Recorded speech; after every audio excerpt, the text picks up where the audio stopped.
Welcome, everybody. Welcome to chapter 1. We are now getting into the meat and potatoes of this course. I'm excited for you guys to learn what I have here. And in chapter 1, we are going to be talking about mindset and task management. Okay, it might sound a little boring, but I promise you that it's going to be a great chapter. Okay, so again, in this chapter, you're going to learn number 1, the habits and thought processes of successful entrepreneurs and business owners. And number 2, how to automate your life through effective task management and processes. Okay. But first, I'm going to share a quote from Napoleon Hill, the author of Think and Grow Rich, which is a great book. If you haven't read it, go out and get it. And he says the number one reason why people fail in life is because they listen to their friends, family, and neighbors. Kind of harsh, but it's pretty dang true. Okay. Um, a lot of times that's where we get most of our advice, but we fail to recognize that most of the time our family, friends, and neighbors, they are not in business. Okay. Um, but in section 1, we are going to talk about mindset. Okay, guys. And a lot of you guys, especially those who are already in business, may try and tune out from this, but I'm telling you guys, mindset is huge. Okay. It is a mental attitude or inclination, a fixed state of mind, a way of thinking, okay, a way of being.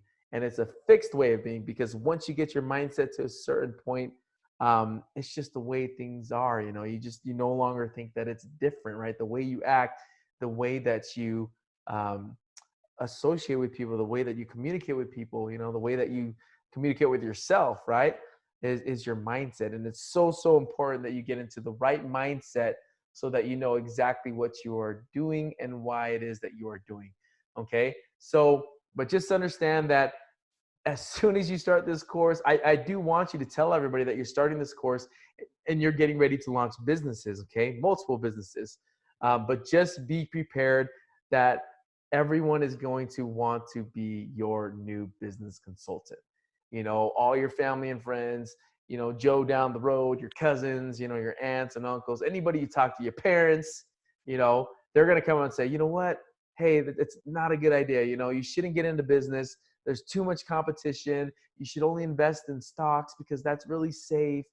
Don't take out a business loan. Don't borrow money because, it's just too risky, and if you don't have a business degree or, and even if you do, they may tell you that just don't do it. You're risking too much. Okay. But again, you have to mind who you take your advice from. Okay. Because again, the thing is, for the most of us, our friends and family aren't in business. And even if they are in business, they more than likely haven't built companies worth tens of millions of dollars, hundreds of millions of dollars, and they don't know a lot of the proven methods that took me years of trial and error to learn, perfect, and execute. And again, these methods and principles are not just coming from me. Understand that, guys. I have met hundreds of successful people, very successful people that I have sat and shadowed and learned from and have been able to take a lot of what they've taught me or what I've seen them actually doing and have implemented in my way of doing business, guys. So this is a kind of a collection of all this information that I've accumulated in the last 14 or so years of being in business. Okay. So, but again, there's a reason why you chose to take this course over listening to the people around you. I mean, you're ready to stop guessing. I'm assuming that you're ready to get serious about building a bright future for yourself and your family. Okay. The first thing that we have to talk about though is with mindset, guys. You got to get to the right mindset because you need to understand the fact that your network, okay, is your net worth. Your network's mind, your network's mindset is your mindset, okay? Think about it, the top 3 to 5 people that you spend most of your time with, whether that be in person or over the internet, they will reflect it will reflect in your income, how you run your business, your spirituality, and ultimately how you live your life. The 3 to 5 people that you're always with or always talking to, always texting with, always communicating through social media, they will control the way that your life, the direction of your life. Um, So think about it. I mean, really think about these people that you give your time to and your focus to. Are they going to help you become successful? Are they the type that promote success, or do they stand in your way? Are they naysayers? Are they people that try and bring you back down? Crabs in a bucket, right? Um, Ask yourself, do they inspire me to be the best version of myself, right? Do they live their lives in a way that I want my life to become, right? Do they admire me for my strengths and accomplishments? Do they, tell me, or help me, right? Encourage me to do these things that I'm trying to do right now in business. Will they become critical or envious of, whether if I get into business and start doing well, what's going to happen at that point? You got to ask yourself about all these things when you're thinking about these 3 to 5 people that you spend most of your time with. Okay. Um, Now, if the answer to a lot of these questions is no, they're not the right person that's going to help me progress, then you got to get rid of all those friends. I'm just kidding, guys. So you don't have to get rid of all those friends, because in all honesty, a lot of these people are probably your family, right? You can't get rid of them. So you got family and friends that are going to treat you like this or look at it and warn you and all this stuff, but you don't have to get rid of them. Okay, guys, all you have to do now is figure out how to make it so that you're not spending all your time with them, okay? Or that you're controlling your time or balancing your time, to the point where you dictate what's going on, with your focus and your time. Okay, so I'll kind of draw it out for you guys. Okay, let's just say that this is you here. Okay, and for most people, guys, they have different sets, or different groups of friends. They don't hang out with the same friends. You kind of have people that you're with all the time. So you got your let me go ahead and keep these colors the same. You got your friends, okay, and family over here. Maybe you have a group that you hang out with at work, right? Can't avoid them because you got to go to work. And let's say then you have some of these people here that you don't really know, but they're your acquaintances. Guys, I apologize. I may spell some things wrong. Again, I didn't get a great education, but I do know how to run businesses. So, in any case, you got these different groups, right? And for you, your decision now is, how do I allocate my time to these groups? Because most people in life, they're spending probably about 80%. Actually, let's just say that you're spending a lot of time at work, obviously, right? So let's say that you're spending 40% with this group, right? And let's say that at work, you're spending 50%, with everybody at work. And then you're spending another 10% with these folks down here that are your acquaintances, okay? Um, all you have is 100% of your time, okay? Time is so valuable, and it's so important that you focus that time in the right places. So again, we're talking about the 3 to 5 people that you spend most of your time with and that they affect your net worth. But I'm going to show you that they affect a heck of a lot more than your net worth, okay? Because if you think about it, when you're hanging out with these people, most of the time they're going to affect you in a lot of different ways. And let's just say that here, that this group is maybe making 35,000 a year. Okay. I'm just throwing numbers out there, guys. So if you're living in California or New York, probably making a lot more than that. But in some states, right, the median income is a lot lower. Let's just say that the average income of your friends and family is $35,000 a year, right? Okay. And let's say that at work, though, that you're doing a little better, right? Let's say that at work, the average income is about 65,000 a year. Okay.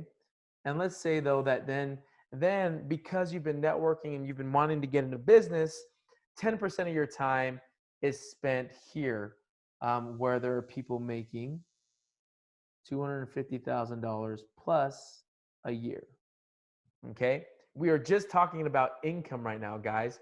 And just from looking at this, I'll tell you right now that more than likely, because 90% of your time is spent at work and with your friends, you've just created a ceiling for yourself at about $65,000 a year, right?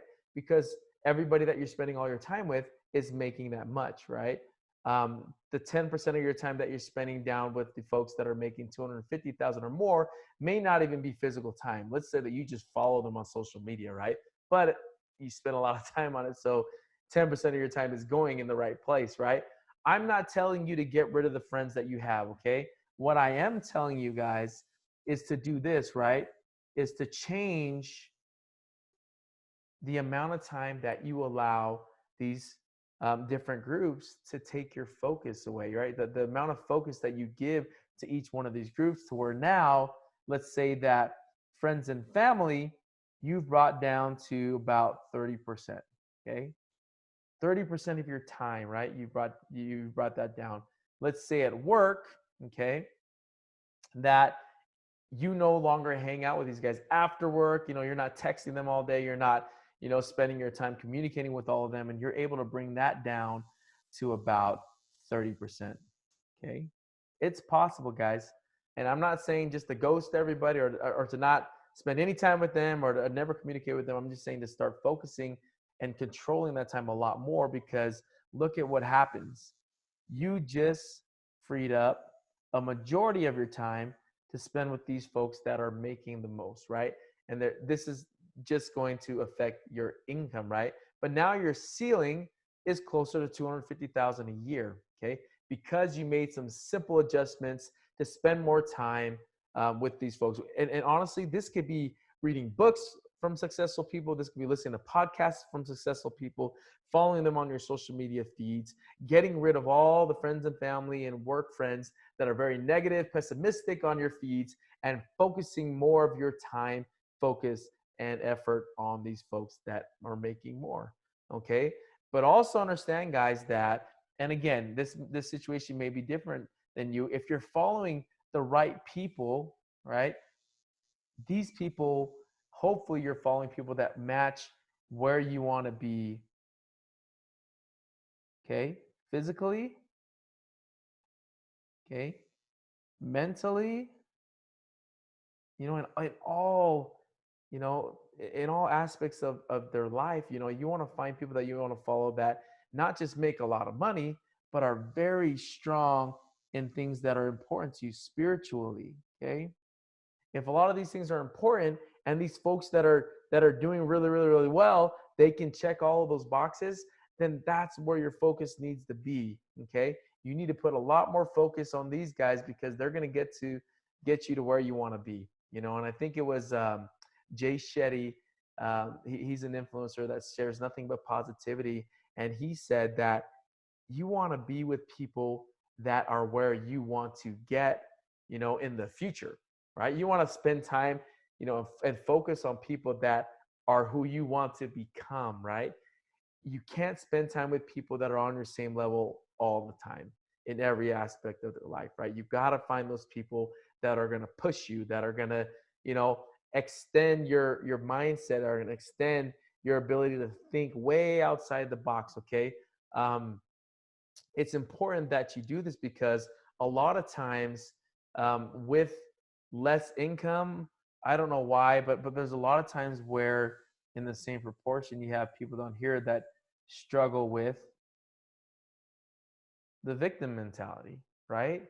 That kind of blame the world, blame, their circumstances for them not being happy, right? They're always wanting to go out and kind of splurge, and just they're so fed up with work, so fed up with life, that they just want to cope, and go out and drink and party and try and drink their sorrows away. Okay, you got to pay attention to this, guys, and spend time with the right people, because those same people that have that victim mentality are the ones that are going to be telling you that, hey, why are you doing that? You don't have enough time. You're not smart enough. You don't have a degree.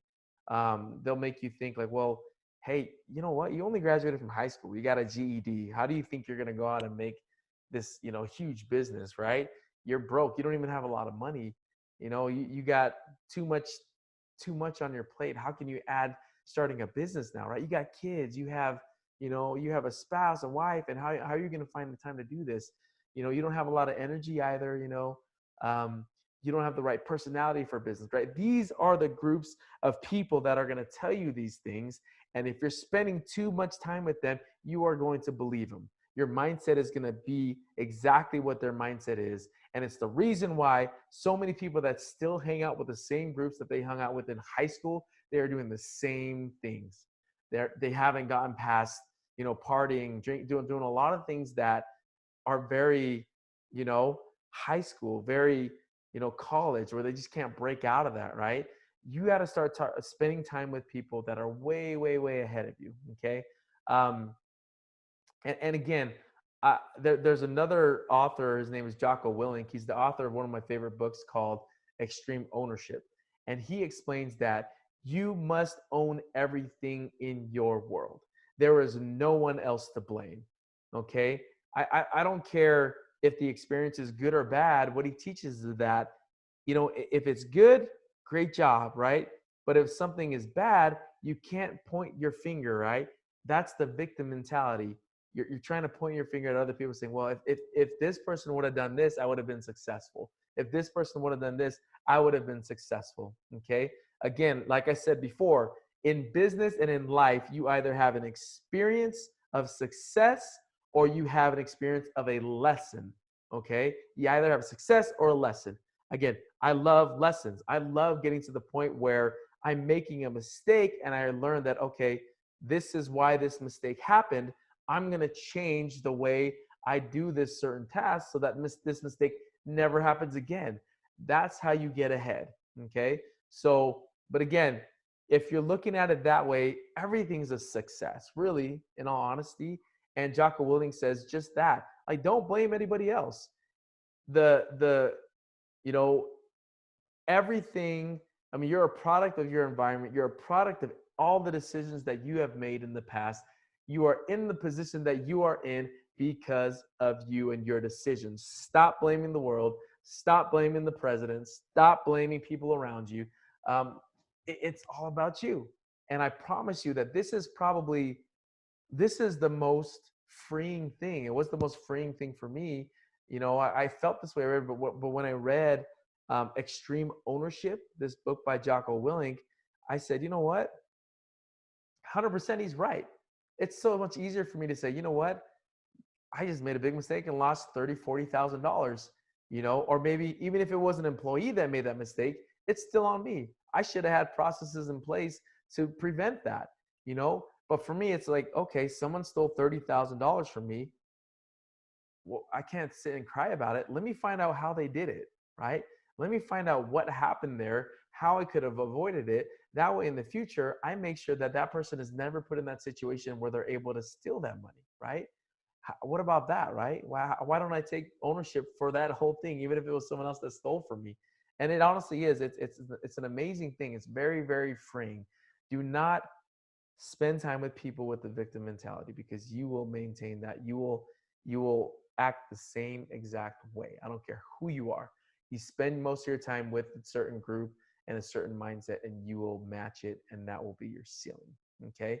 So you have to think about um, certain things in a great way, that you're putting the, not the blame, but the responsibility on yourself, right? If you're thinking like, well, I don't have enough time to start a business. Well, think about it.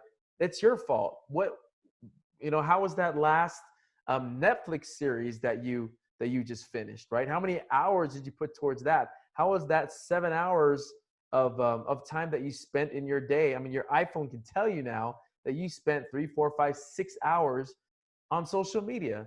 No one could ever tell me that, hey, I just had no time. Unless you work a 20-hour shift, then I'd probably believe you. But most people don't work a 20-hour shift. They work an 8, 9, 10-hour shift, even a 12-hour shift.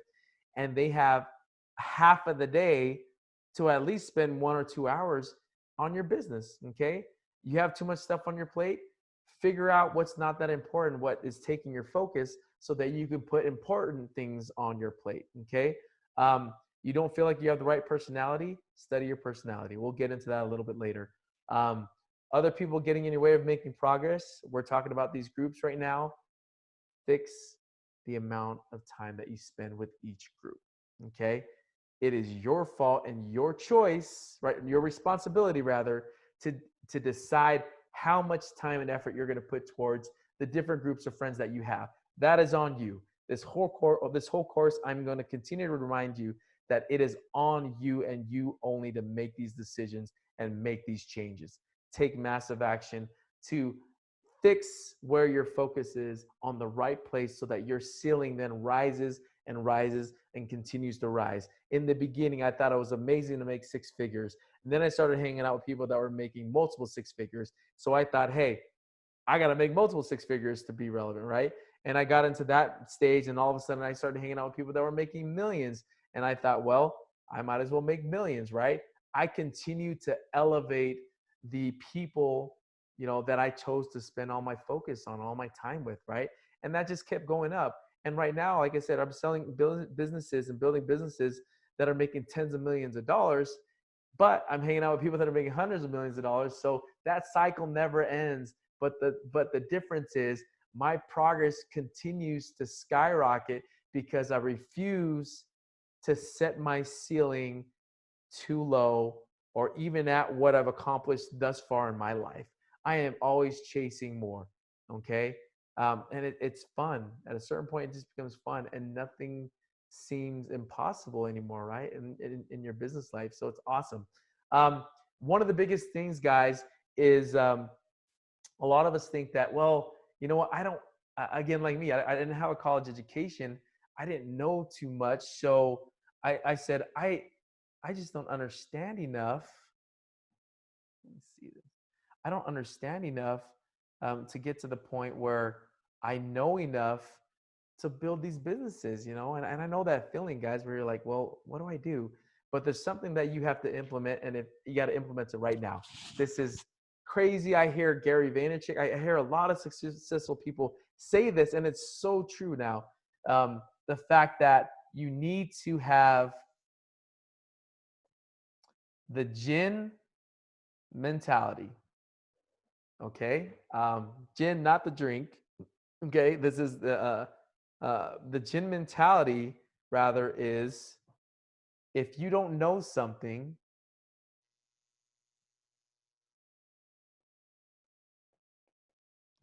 Google it now. Okay. That's it. There's nothing crazy about this, guys. Like, if you don't know and understand something, there is no reason in this day and age, to have to say that. Like, no one can have that I don't know how to do that excuse any longer. We literally have everything you could ever want to learn and know how to do at the tip of our fingers on Google, on our phone. Like, we're walking around and I'm constantly Googling things. If I don't understand something, even a word, I Google it all the time. Siri can tell you what it is now, guys. So there is never, I don't know anybody in the world that can tell me, Mo, I do that, but I just don't have enough information, right? I don't know how to do that, right? You can literally Google anything, right? You don't know, you want to know what manufacturing company your competitor is using, or the best business in your industry is using? Google it. Google it now. You'll figure it out, right? You don't know how much freelance accountants should be making if that's the industry you're in? Google it. How much should freelance accountants make in Utah, in California, in Italy, right? Google it. You don't know what organizations offer microloans or interest-only loans within your industry? Google it. There's nothing that I can think of that you can't just Google and find a lot of good information, guys. The best part, though, about a course like this, guys, is I'm sharing with you so much that you won't ever have to Google now, because I've done all of that and I've learned all of that and I've put all that together. But you will still come up with different questions specific to your needs, specific to your industry, that you're going to need to understand. But just Google it. Stop talking and just Google it. Okay? Action, action, action, action. I will continue to say this, guys. No excuses. Action. It is on you, right? It is your responsibility to build this successful lifestyle for you and your family. Okay? Don't wait for somebody else to figure something out for you. Figure it out on your own. Okay? In most business startups, you're the IT person. You are the accountant. You are the attorney. You are the graphic designer. You're the Swiss Army knife and the jack of all trades until you can afford to hire somebody. And that's totally okay. Most people in startups, that's what has to happen. You have to do it. You know, I didn't understand a lot of accounting, but I had to Google it in the beginning to figure out at least how to get by until I was making enough to hire somebody, you know? So in the end, guys, take ownership of your success. Okay. If you start a business with the mindset that it's all up to you and you alone, then you will soon live a life with little to no day-to-day responsibility in your business because it will run on its own. Okay. This course will teach you how to work so smart that you only have to work on your business and not in it, not in the day-to-day.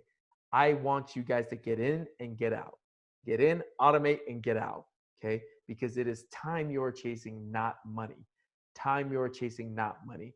The time availability that you will have after you build a business, make it profitable, and step out is going to then afford you the time to be able to start another business, okay? Who cares if you step out of this business and you're only making, you know, 2,000-3,000 a month on it, but you can start another one that makes the same. Now all of a sudden you're making 6,000 a month without your physical presence. That is the goal, guys. So just because someone owns a business, it does not mean they're successful. Again, you can't talk to just anybody off of the street that owns a business and expect them to be able to teach you something. I own multiple businesses. I start businesses for the purpose of paying me a monthly recurring revenue, okay? An income, a passive income that I don't have to physically work in, you know, manual labor, whatever labor, right? In order to make that money, guys. And I'm going to show you that self-employment is not the goal. Again, I am not going to teach you how to spend every waking hour in your business in order to make an income, okay? I'm not going to teach you how to, I am going to teach you how to build an automated system. So let me go ahead and draw this for you so that you can understand, okay? Let's say that you are in the fishing industry and you want to start this. I'm from a small island, and one of our biggest industries is the tuna industry, right? And for those of you who don't know, you know, tuna is very, very expensive. There are single tuna fish that are going for, you know, $1 million, you know, hundreds of thousands of dollars, sushi grade tuna, right? It's a big industry on my island as well. But I'm going to show you that, you know, you can go into this business and do this, right? You can say, okay, hey, I'm here. I want to start a fishing business. Okay. Sorry, I am not a great drawer, but I'm going to go ahead and I'm going to have this fishing boat, right? I'm going to hire some people to come out with me, right? Those are people, okay? And I'm going to be the lead person in this boat. You know, with me, we're all going to succeed. You know, I'm going to show everybody where to go, and I'm going to fish, and I am going to get all the biggest tunas and show my guys how to do it. And I'm going to make, you know, let's say about 200,000 a year, okay? Great goal, 200,000 a year in my fishing business, okay? And for most people, they're gonna say, you know what, Mo, that's awesome, man. That's all I need. I don't need $1 million. You know, I don't need more money than $200,000. And to that, I will say that is bullcrap. That is BS, because I'm telling you right now, if you understood business and automation, you would understand that if you did it right, you can have as many businesses as you want, right? And it's only if you build it right. I am not going to teach you how to do this and start a business that you're on a boat all day fishing and making a bunch of money. That's fine. But what's even better is saying, hey, in this, I'm making 200,000 a year. But what if, you know, I removed myself, okay, taking myself out of that scenario, and I'm going to put somebody else in there, right? They grab that fishing pole, okay? But now I got to pay them money. So now instead of 200,000 a year, I'm only making 100,000 a year. Okay? And you can argue with me and say, "Well, why are you paying that guy so much? You should, you know, that guy or girl so much. You can pay them 50 and make 150,000, whatever." For this example, now you're making $100,000 a year. But what I'm going to tell you right now is that you now own, right, 100% or very close to it of your time. Okay. So what I'm going to teach you here is how to do this, how to build that, and then say, okay, now that I've learned this process, I'm going to go out there. I'm going to start a different boat. And guess what? I'm not even going to get in that boat. I'm going to, from the beginning, I'm going to hire somebody. And from this one, since we're going to target a certain type of fish, this one is actually going to make me $150,000 a year. Okay. Okay. Without me even being in it from the beginning. So now I got 100,000 there. I got 150,000 there. And I said, you know what? This is kind of getting fun, you know? So let me go ahead and make this next one. Okay. Let me just hire somebody there. I've learned how to do this even better. So I've learned how to squeeze out 200,000 now a month on my boats. And because I'm so good at it, I'm going to go ahead and start another one. Okay. Same thing. I'm going to hire somebody to run it for me. And let's just say that, I mean, I hit my ceiling on these boats at 200,000. And I hope you guys are understanding this, guys. This is how I run business. Okay. $200,000. And if you notice, what's similar about all this, guys, is the fact that physically, from the beginning, I plan to never be in that boat after maybe my first one, right? After I've made my first one, but I now maintain my time, right? Because I may not want to do fishing anymore. But if you take a look at the scenario and you add everything up, right? From this boat, from this boat, from this boat, from this boat. Yeah, you could have told me in the beginning that, Mo, I don't need to make that much money. You know, I just want to, you know, make $100,000 or so I can be happy in life. If you build business this way, do the math. You know, 6, 750, 850. Now instead you're making $850,000 a year in this industry, and you own, again, close to 100% of your time. This is how that happens. This is the only way that that happens, if you own your time, so that you can build more businesses, build a bigger fleet. Okay. This is business, guys. This is the type of business that I teach you how to build. Because to me, this, when you own 100% of your time and this machine is paying you month in, month out, that is what's going to afford you your vacations. Okay.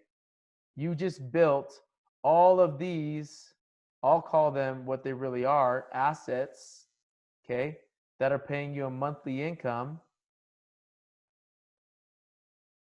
And now, because you understand business the right way, you're able to own your time, take vacations, right? Pay for good schooling and education for your children, okay? The cars, you know, the nice cars, the nice house, all that kind of stuff.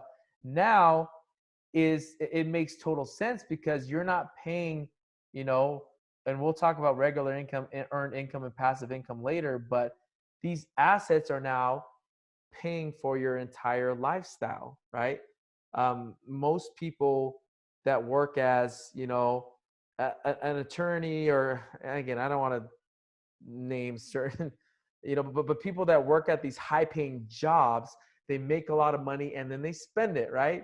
But what I'm saying is, in business, if you can build all these businesses in whatever industry it is that you're building, and they become assets that are paying you monthly income, whether or not you're there physically, right? Now you have these assets paying for these. And even after these things are paid for, those assets are still paying you, guys. This is the beauty of true business ownership. Okay. You're gonna find out, guys, that um, you're going to question everything after this, right? You're going to start loving um, playing with this, and the ability to be able to monitor all of these businesses come when you start understanding technology. You know, you're going to start understanding different websites and apps and software programs where you can run big organizations like this. where you have 13, 14, 15 locations, 15 boats or whatnot that are making you all this income, and you're going to start questioning the efficiency of um, a lot of different things that you see taking place in the business world. So in any case, this is where things get fun, guys. So um, I'm very excited to teach you guys all of this. And but let me show you what I'm meaning by this, guys.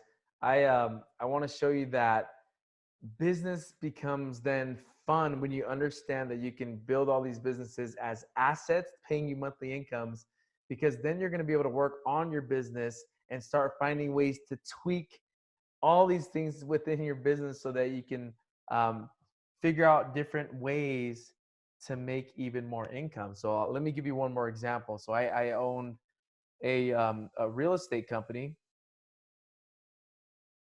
and we managed a lot of high-end rental apartment buildings, rental homes. Heck, we even managed gas stations. We managed businesses and real estate. It was a pretty cool business, and I loved it.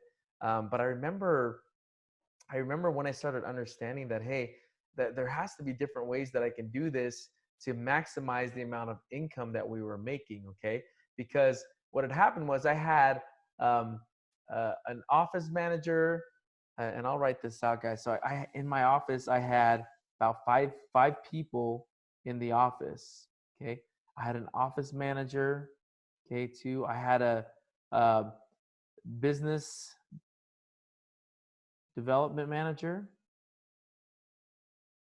or a salesperson that would get us new clients. Okay, and then third, I had a leasing agent. Okay, that would lease all the properties. Okay, fourth, I had a maintenance coordinator. We had a lot of maintenance.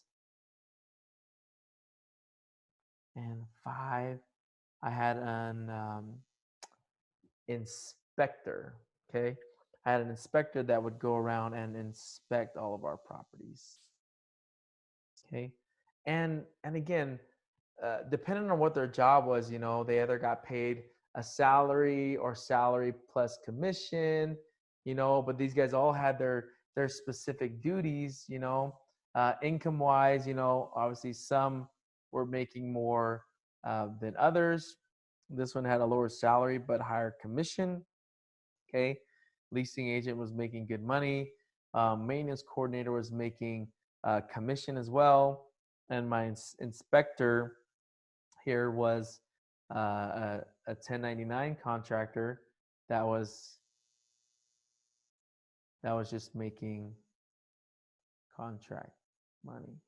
Okay, so anyhow, what I'm meaning by loving business and starting to work on your business instead of inside your business, because most people will say, I'm going to own this real estate business, I'm going to take that highest paying job here as the office manager so that I can pay myself the most out of everybody, and then everybody else can do the rest of the jobs. Okay, again, that's a very, you know, tunnel vision mindset on how to run a business, because again, we're talking about getting in and then getting out, building it, automating it, and getting it out.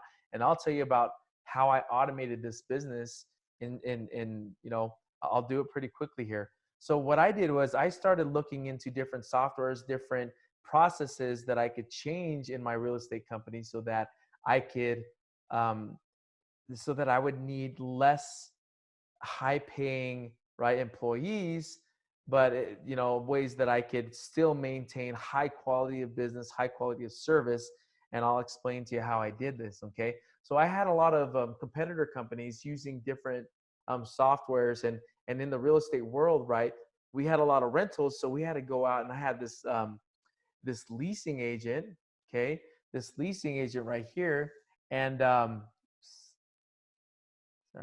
I deleted it, but I had this leasing agent here, and they had to go out and show these properties. They had to go out and show these properties to all these people that wanted to see these houses. And it took a lot of time. I actually paid gas money, and there was a lot involved. And I found out that there was this lockbox that I could purchase and pay a monthly fee on that wasn't too much, but the lockbox would actually act as a leasing agent.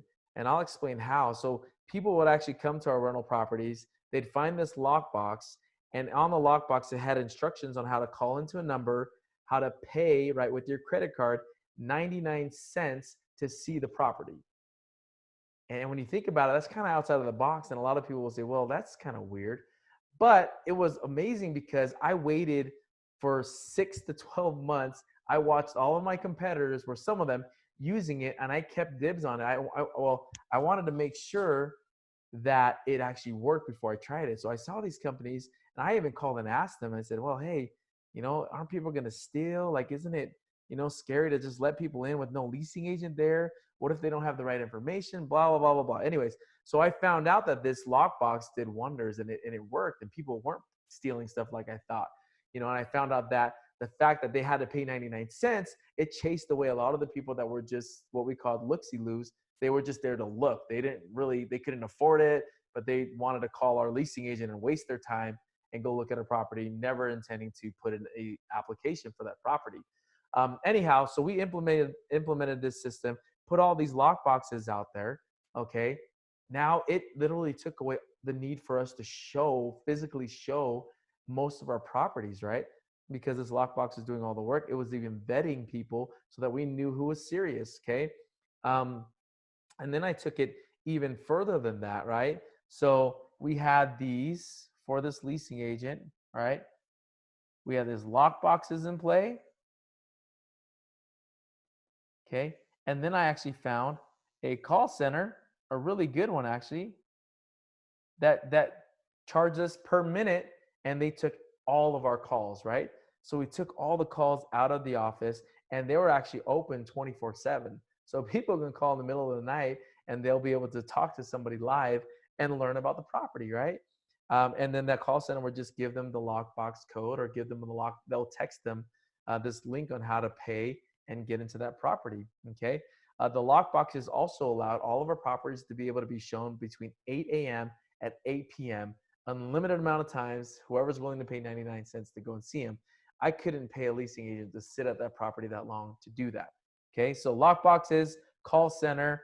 And then I also found a company that would actually run all of our applications and actually do it in a better way and more thorough than even we could, right? So again, I have this leasing agent, and I'm taking away a lot of the things that they have to do.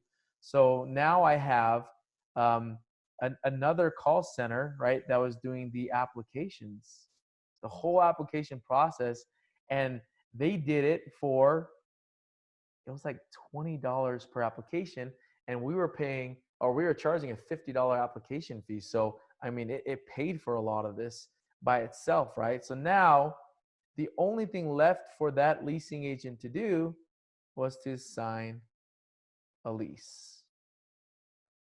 Okay, and I should circle that with a different color, because that was really all that remained for that leasing agent to do, was sign a lease.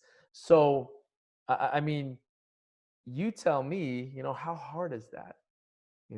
And so what happened was, I was able to actually not need a leasing agent anymore. And that now became the job of the business development manager, right? Because all they had to do was add this to their job, and that also gave them another commission, right? So they got paid another commission. So I did the same thing with this maintenance coordinator. I found a call center. They took all of our calls again, 24/7 for our maintenance work orders. They input the work orders. Okay. They did all of that all into our system, into our software. Anyways, long story short, we were able to get to the point where now this call center is doing a lot of that work for us, and they were more available than us. They had enough time to, the tenants were very happy because they can get someone at any time of the day. If there was an emergency, that call center would call our emergency vendors to go out there and fix the issue without us even having to take part in that whole situation, right? So again, all this automation and all these softwares, being able to work on my business since I was out of it, I was able to look into all these things. And now I no longer needed a full-time maintenance coordinator. And guess who picked up that work? You know, the office manager. Okay. So the office manager now was able to pick up that work because we made it that much easier through processes and systems. Now, again, some of you guys may be looking at this and saying, hey, well, Mo, I want to offer jobs. I don't want to, fire people and do all that kind of stuff. And I hear you, but at the same time, in this scenario, guess what happens, right? Guess what happens to these people that remain, right? I am able to take care of them even better than they ever could before. Because now with these processes, what it allowed me to do is now I only had one, two people in my office. Okay. Um, this inspector was still getting paid contract work, so they didn't really get paid unless they did something.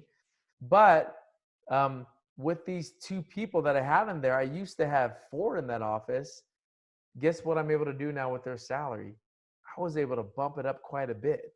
And now I can take care of these people way better than I was before. They're so happy that they become so much more loyal to this business and to their job because they love it. They're getting paid more than most office managers and business development managers in the industry because I automated my business to the point where now I can take care of them so well that they won't even think about going anywhere else because they love working in my office, guys. So again, I can go over so many different scenarios and situations where we did this, guys, where I was able to step out of my business, automate it, figure out processes and systems to make it work so well that it was gold. I loved it. And again, making the people that work with me so happy was a huge thing for me. Okay. And that's where your focus needs to be. So again, I hope that this is making sense, guys, that your focus needs to be in the right place. If you're running these businesses and you have people working with you, you need to make sure that you're doing everything possible to make them not just like their job, but love their job and make it so that they can't imagine going anywhere else. Okay. And we'll talk about how to do this in more depth too, in a section that I call hiring loyalty over talent. Okay.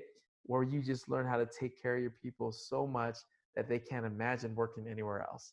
And that puts you in an awesome position as the business owner, already not being physically at that business. And now you have people there that love the work that they're doing. That is all on you, your responsibility. And I'm going to show you how to do that in a big way. Thanks, guys. Thanks for listening through this section. And I'm excited for the next section. I'm actually going to show you what it is that I do with my daily task management to get a lot of things done daily, weekly, monthly, yearly, a lot more than most people can do. So excited for that. Thanks for listening to this section. Let's get on to the next.